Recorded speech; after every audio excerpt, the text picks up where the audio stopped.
What's up everybody, my name is Novaride, and today I'm going to beat Bioshock using only the wrench. Excuse that Liza P clip at the beginning, you can't wave high in Bioshock, it would have been rude for me not to. Bioshock used to be one of my favorite games back in my youth. Fun gameplays, many ways to experiment, and a lot of different weapons and superpowers to play with. But screw all that, we're gonna dominate the city with a wrench. This run has only one rule, use only the wrench. There are certain areas in the game where I have to use plasmids in order to proceed, but there's only 3 of them. However, I'm allowing myself to use telekinesis specifically to grab items or move traps. As long as it doesn't involve combat or doing damage, using plasmids is fair game. I'll be doing this on normal mode, and I'll have Vita Chambers turned on. I may be a daredevil, but as I've said before, my patience is extraordinarily limited. With that in mind, let's get bashing. We start by staring intensely at a photo of our family before our plane goes down due to totally unknown circumstances. Must have been a Boeing 737. I swim to a lighthouse where I find a statue of a very ugly man. For whatever reason, I think it's a good idea to enter a strange sphere that takes me to a beautiful underwater city. Unfortunately, this place is full of monsters that want nothing more than to stab me in the throat. Luckily, a man named Atlas speaks to us through a radio and helps us out by chasing said monsters away. This Atlas guy seems like an incredibly trustworthy individual. Think I'll do whatever he tells me to do. After the encounter, I find a wrench on the ground. After grabbing it and being infused with infinite power, the run can begin. We walk up the stairs, deliver our first ass whooping, then stick a dirty needle in our arm. Probably a bad idea. You'd think I would have learned from my early 20s. As I find myself in the Twilight Zone, I get pickpocketed by a street urchin and a dude in a diving suit. Hell of a way to spend my night.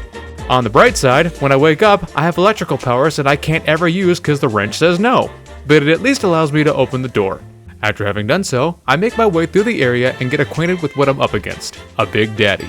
These guys are no joke when you're using something that involves being close to them, so my fights with them are... shit. Well, you'll see soon enough. After witnessing that horribly gruesome violation, I fight off a few waves of enemies under a waterfall, then start making my way to the next area. But not before Andrew Ryan, the ugly man from before, gives me a warm welcome to Rapture. What a guy.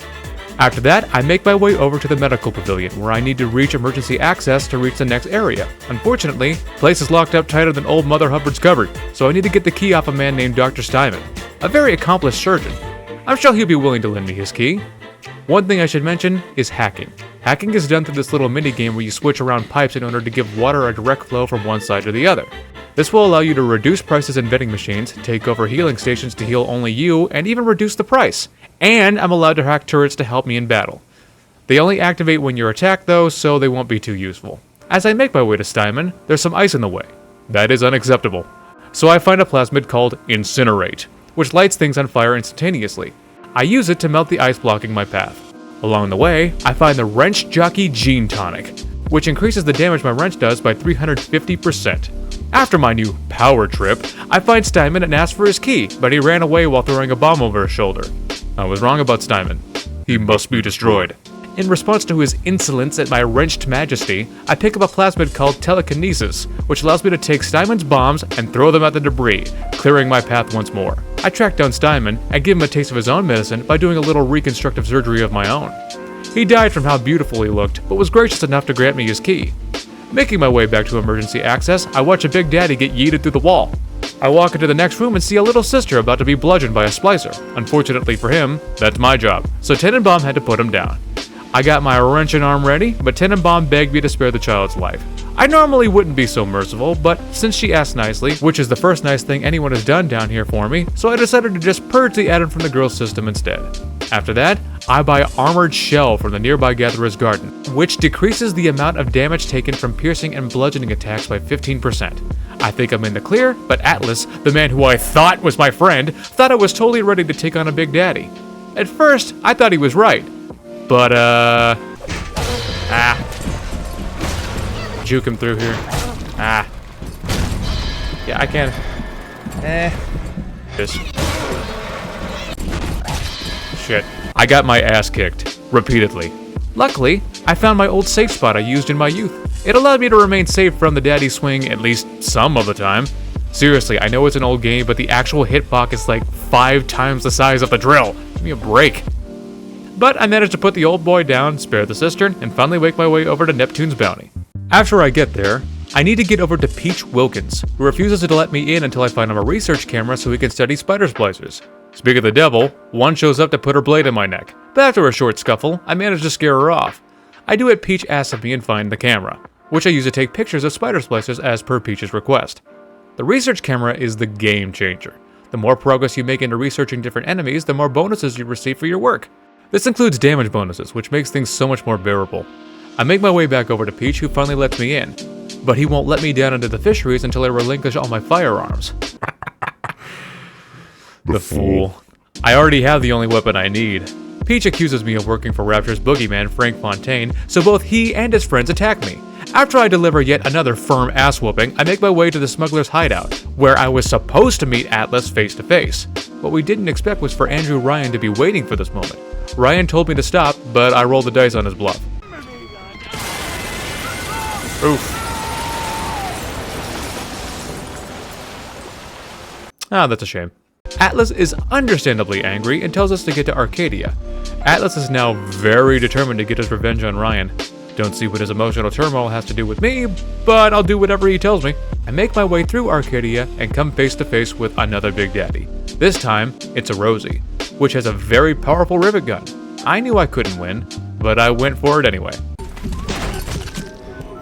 Should we just run the fade with this thing and...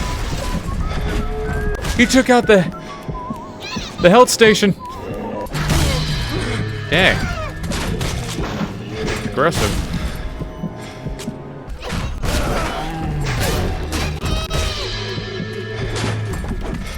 Oof. I got my ass kicked over and over, but I eventually succeeded and saved yet another sister. Ten and Bob and the girls then reward me for my mercy by gifting me 200 Atom, giving me 320 altogether, which I used to buy gene tonic slots and a health upgrade. Going further in, Ryan poisons the entirety of Arcadia. This is a very dire situation. Arcadia is what provides oxygen for the entirety of Rapture. Without it, our ship is sunk, kind of like my airplane. So I need to speak with the caretaker of Arcadia, Julie Langford, who asked me to grab a sample of Rosa Gallica for her, which could help her save Arcadia. I do so and bring it back to her office. However, Julie was locked in and poisoned. It killed her, but not before she gave me the code to her safe, which contained info on how to save Arcadia. I had to craft a Lazarus Vector. Neither she nor I had the materials to make such a miracle cure, so I had to make my way over to the farmer's market. Before I get there, however, I receive a research camera bonus in the form of a gene tonic called Sports Boost, which will allow me to swing my wrench even faster. I make my way through farmer's market, get the shit stung out of me by bees, take their enzymes, collect the rest of the components, craft the Lazarus Vector, get back to Julie's office, put it in her machine, fight off waves of enemies while it processes the Lazarus Vector, flip the switch, and finally, Arcadia is saved. Suck it, Ryan! Now that Rapture is saved, I make my way over to Fort Frolic, where I was supposed to find the next bathysphere, but unfortunately for me, it was sent away by a whack job who runs Fort Frolic named Sander Cohen, and I can't leave until I do what he wants. He introduces himself by testing me with splicers. After I build a wall with their bodies, Cohen lets me in and gets to the nitty-gritty. He wants me to find and eliminate his old students, take pictures of their corpses, and put them in his twat dick. Don't know why he wouldn't just do it himself, the lazy bastard, but we won't get anywhere thinking about it. So we place the first pick and head off to Poseidon Plaza, where we're frozen in place by one of Cohen's students, Martin Finnegan. We thaw out and give him the hands. We're then rewarded with a gene tonic called Frozen Field, which not only causes us to take less damage from the cold, it also gives us a chance to freeze our enemies with our wrench. Needless to say, we're going to be using it for the rest of the run. We place Finnegan's pick into the quad tick and encounter another Big Daddy. Gonna need to put the old boy down for that precious atom. Just like the first bouncer, this one is also almost impossible to dodge at close range.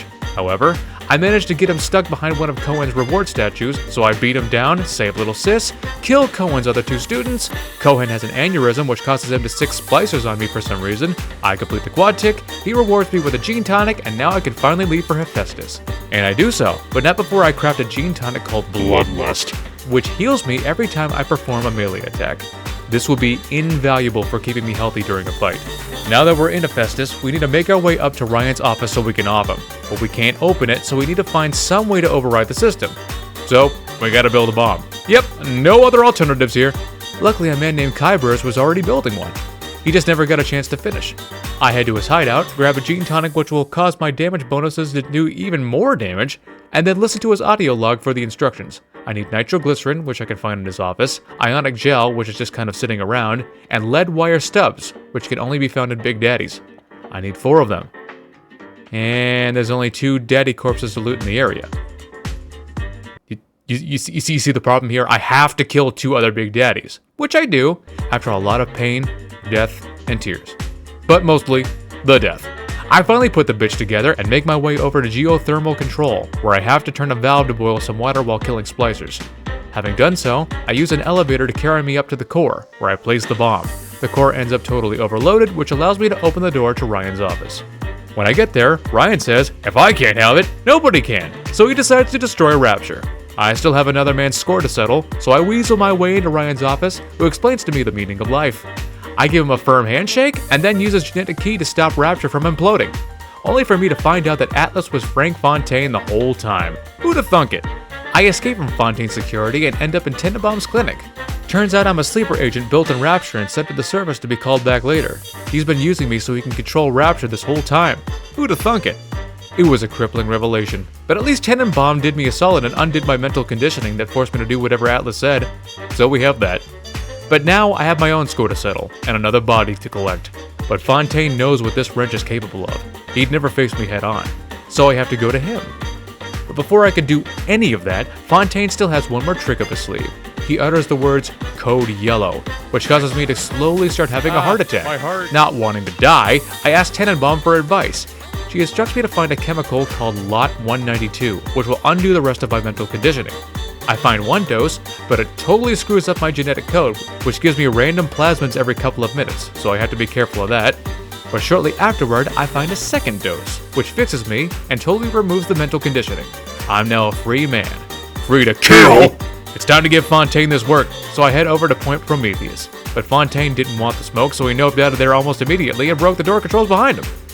The only one who could open the door for me would be a little sister, and they'll only trust me if I look like a Big Daddy. And since I do not look like a Big Daddy, I had to find some boots, find a diving suit, put on a helmet that totally screws up my vision, tear out my larynx, spray on some very strong-smelling pheromones, and 1, 2, 3, we've got a MacGyvered Big Daddy. I lure out a little sister who opens the door for me. Then we both head over to the Proving Grounds to meet up with Fontaine. Unfortunately for me, he put me in the worst section of the game just to screw with me. The girls' bodies might be free of Adam, but their mental conditioning remains, so you have to watch over them while they harvest Adam from corpses around the level. This is the worst section in the game for me. Not because it's particularly hard, it's just super annoying. Unlike Delta, Jag isn't built for this kind of babysitting, but I managed to make my way through, but not without losing one of the girls in the process, and a pissed off daddy who demands to run the fair once for some reason. Long fight short, I won. It was a cold victory, I'd say. Now that all that is done, it's time for Fontaine. Fontaine has spliced himself to the gills. After a small taste of Adam, he immediately became hooked on it. I drained him once, which weakened him enough to fight. Phase 1 was simple enough, but Phase 2, however... well, we're off. Why is he... He's just immune to attacks, why? Yeah, for whatever reason he became completely invulnerable, so I had to die and restart.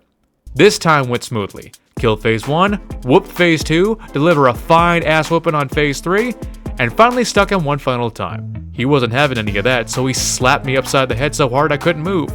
Not even the wrench could stop it. He was about to finish the job, but after having done so much splicing, his body had become reliant on it. The little sisters jumped him. After being stabbed about 100 times, Fontaine dies, I escape Rapture, and the run is finally complete. I had run the entire game using only the wrench. I'll admit, this was quite the experience. I knew the daddies would be tough, but I had no idea they'd be basically impossible to survive up close. I mean, I did know, but the true reality of it didn't hit me until I tried it. They really were meant to be fought with guns. I have no idea how achievement hunters managed to make it work with a wrench. Hard mode with no Vita chambers? No thank you. Hope you guys enjoyed this run. If you liked what you saw, be sure to subscribe. Thanks for watching, and I'll see you soon.